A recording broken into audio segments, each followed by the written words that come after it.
Everyone, welcome back to my channel grasp the knowledge. आज मैं आप सभी के लिए एक नई वीडियो लेके आई हूँ जो कि है top 5 career opportunities after BCom और 12th। बीकॉम के बाद या 12th के बाद हम अपना करियर किन चीज़ों में बना सकते हैं, आज मैं इस पर वीडियो लेके आई हूँ। तो हम स्टार्ट करते हैं अपनी वीडियो से। यहाँ पे मैंने 5 करियर अपॉर्चुनिटीज़ लिखी हैं, जिसमें हमारा पहला है MBA। MBA की फुल फॉर्म होती है मास्टर्स इन बिजनेस एडमिनिस्ट्रेशन, फिर CA चार्टर्ड अकाउंटेंट, फिर CS कंपनी सेक्रेटरी, फिर CFA चार्टर्ड फाइनेंशियल एनालिस्ट और फिर CMA सर्टिफाइड मैनेजमेंट अकाउंटेंट। तो ये कुछ 5 करियर अपॉर्चुनिटीज़ यहाँ पर हैं और इस वीडियो का मैं पार्ट 2 भी लेके आऊँगी, उसमें भी अदर 5 करियर अपॉर्चुनिटीज़ होंगी। तो पहले बात करते हैं हम MBA की। MBA क्या है? MBA एक पोस्ट ग्रेजुएशन प्रोग्राम है जो कि 2 साल का होता है और अगर आपको इसमें अच्छे कॉलेजेस चाहिए तो आपको कैट का एग्ज़ाम क्लियर करना पड़ता है। कैट का एग्ज़ाम क्लियर करने के बाद आपको IIM Indian institute of management में एडमिशन मिल जाता है और इससे आपको बहुत सारी जॉब अपॉर्चुनिटीज़ भी मिलती हैं अगर आप अच्छे कॉलेजेस से MBA करते हैं।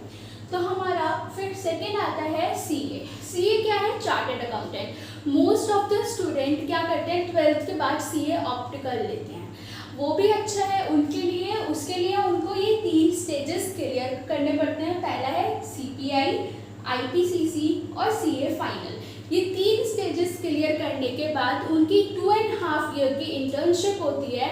फिर वो एज ए टैक्स कंसल्टेंट और CFO काम कर सकते हैं किसी भी कंपनी के अंडर। बहुत सारी कंपनीज हैं इंडिया में जो चार्टर्ड अकाउंटेंट्स को हायर करती हैं और इसकी एनुअल सैलरी होती है हमारी 7.9 लाख रुपीज़ एनुअल, ठीक।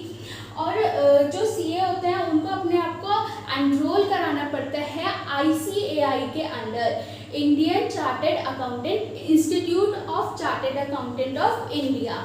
फिर आता है हमारा CS। CS क्या होता है? Company secretary.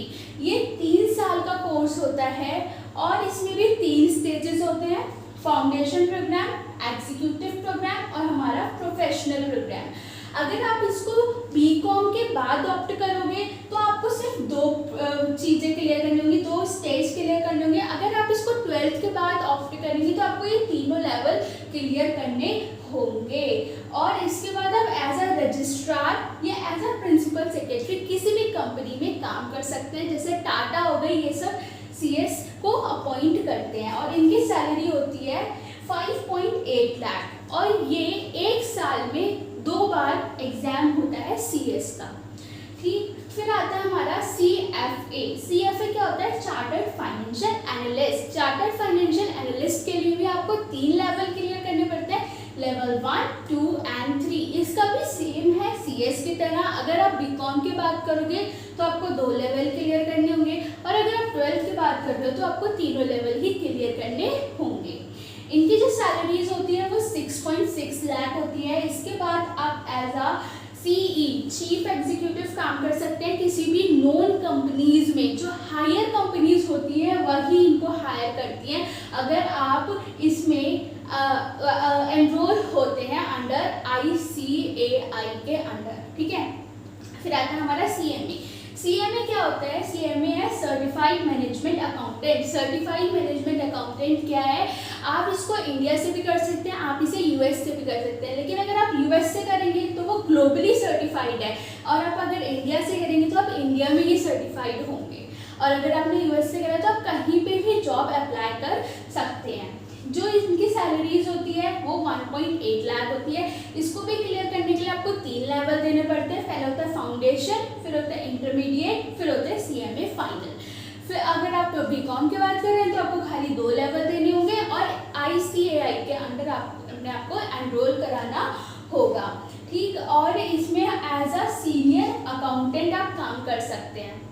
CFA में एक बात और होती है, उसमें यह होता है कि आपको 1.5 से 4 साल का ये कोर्स होता है और इसके बाद आपको बीकॉम के बाद भी 4 साल का वर्किंग एक्सपीरियंस होना चाहिए, तभी आप एक CFA माने जाओगे। तो ये कुछ करियर ऑप्शंस थे बीकॉम के बाद। अगर आप सभी इसका पार्ट 2 चाहते हैं तो कमेंट सेक्शन में ज़रूर बताएं, वैसे मैं पार्ट 2 लेके ही आऊँगी। Thanks for watching and